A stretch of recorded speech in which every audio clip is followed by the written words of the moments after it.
لەناو جۆش و خڕۆشی گەورەی جەماوەر و لەناو دڵی ڕانیەدا لە پارکی دەروازەی ڕانیا شەشەمین فێستیڤاڵی کلتورە جیاوازەکان بەڕێوەچوو.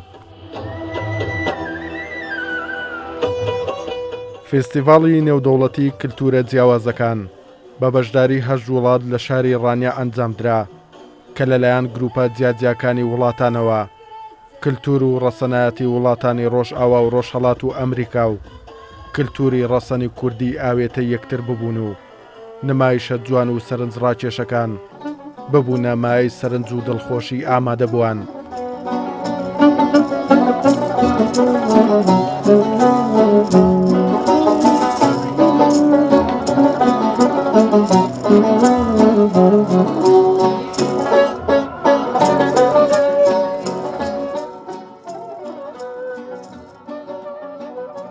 شەشەمین فیستیڤاڵی نێودەوڵەتی کلتورە جیاوازەکان کە بە چاودێری بەڕێز وەزیری ڕۆشنبیری و لاوان بەڕێوەبەرایەتی گشتی لاوان سەنتەری ڕایال بۆ ئاڵوگۆڕی کلتوری جێبەجێ دەکرێت 16 گروپ لە 8 وڵاتی جیاواز بەشداریان تێدا کردووە. ئامانج لەو فیستیڤاڵە ڕەخساندنی کەشێکی ئارام و کارکردنە بۆ ئاشتی و پێکەوەژیانی کلتورە جیاوازەکان. بەو پێی سەنتەری ڕایال لە ساڵی 2010ەوە کار بۆ ئەو پەیامە دەکات وەک بنەمایەک بۆ ئاشتی و پێکەوەژیانی کلتورەکان.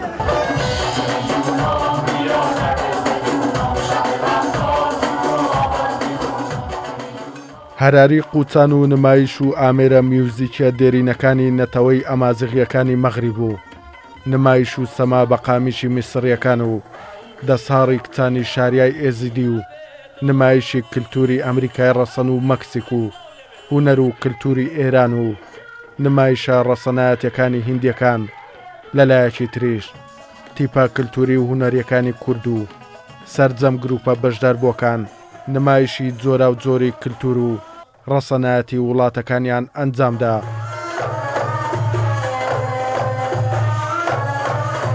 زۆر خۆشحاڵم کە گروپی ڕۆناکم وا دروست کردووە لە هەموو کەلەتورەکان لە هەموو فولکلۆرەکانی تواو دنیا لە بەشدارن لە گروپی ڕۆناکە. گروپێکی زۆر گۆرەیە، ئەمانە سۆقبوسەکانی لاتینی ئەمریکان، گروپی میکسیکم هەیە، گروپی چینم هەیە لە ناو گروپەکە بە ئەنواعی گروپەکانی مختلف، مەسەڵەن گروپی مسرم هەیە لە ناو گروپەکە. گروپێکی بینالمەلەلی زۆر گەورەیە. زۆر خۆشحاڵم لە فستیواڵە شرکەتم کردە بە خاترەوە هەدەفی ئەم فستیواڵە و هەدەفی گروپی من دقیقاً وەکو یەکوان ئێمە خەریکی نیشانانە دنیا فەرق ناکە لە هەر جلێکا بین، لە هەر ڕەنگێک و پۆستێکا بین، لە هەر نژادێک بین، مهمەوەیە براین بەیەکەوە، خۆشک و براین بەیەکەوە، دۆست و ئاساییمان و صلحمان نەس بەیەکەوە. احنا جايين من مصر تمام ده عبارة عن فرح. ئێمە لە میسرەوە هاتوین، خۆشحاڵین کە بەشداریمان کردووە لەم فستیڤاڵەدا. نمایشی هاوسەرگیری کۆنی میسرمان بۆ ئامادەبووان نمایش کرد کە جێگەی خۆشحاڵی ئامادەبووان بوو. بحيث تبادل الثقافات وكده وتشوف الفرق التانية بتعمل ايه.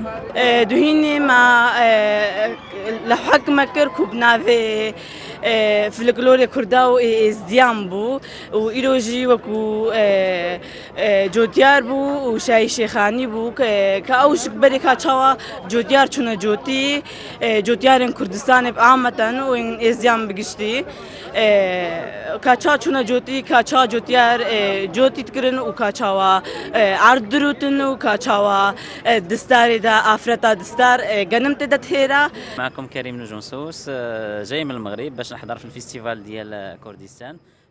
ئێمە لە مەغریبەوە هاتوین و بەشداری ئەم فستیڤاڵەمان لە کوردستان کردووە. لەم فستیڤاڵەدا کلتورە جیاوازەکان دەبینین. ئێمە ئەم بۆنەیەمان بەلاوە خۆشە و وەک ئەمازیغیەکان چەندین جۆری مۆسیقا و نمایشمان تێکەڵ کرد و بەشداریمان کرد.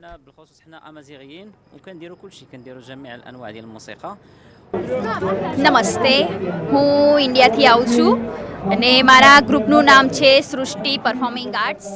بە خۆشحاڵیەوە ئێمە لە وڵاتی هیندستانەوە بانگهێشتکراوین بۆ بەشداریکردن لەم فستیڤاڵە. توانیمان لە ماوەی بەشداریکردنمان نمایشی کولتوری و ڕەسەنایەتی هیندستان ئەنجام بدەین کە بە جلوبەرگی ڕەنگاوڕەنگی هیندی نمایشەکانمان ئەنجامدا. અમારે બહુ ખૂબ લાંબો ફેસ્ટિવલ હોય તો નવરાત્રિ છે અને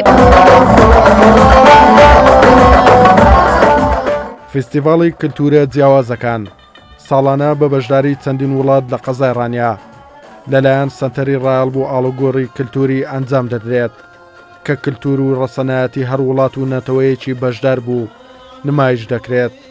ئەم ساڵیش لە شەشەمین فیستیڤاڵی کللتورە جیاوازەکان هەریەکە لە وڵاتانی عێراق و ئێران و میسر و مەغریب بوو. هیندستان و ئەردەن و چەند نەتەوەیەکی تر بەشداریان لەم فیستیڤاڵەدا کردبوو. فیستیڤاڵەکە سێشەوی پڕ لە چالاکی و جۆش و خرۆشی خایاند و چەندی نمایشی جوان و سەرنجڕاکێشی کللتوری نەتەوە جیاجیەکان نمایش کران. توانە عومەر، کورسان نیوز، ڕانیا.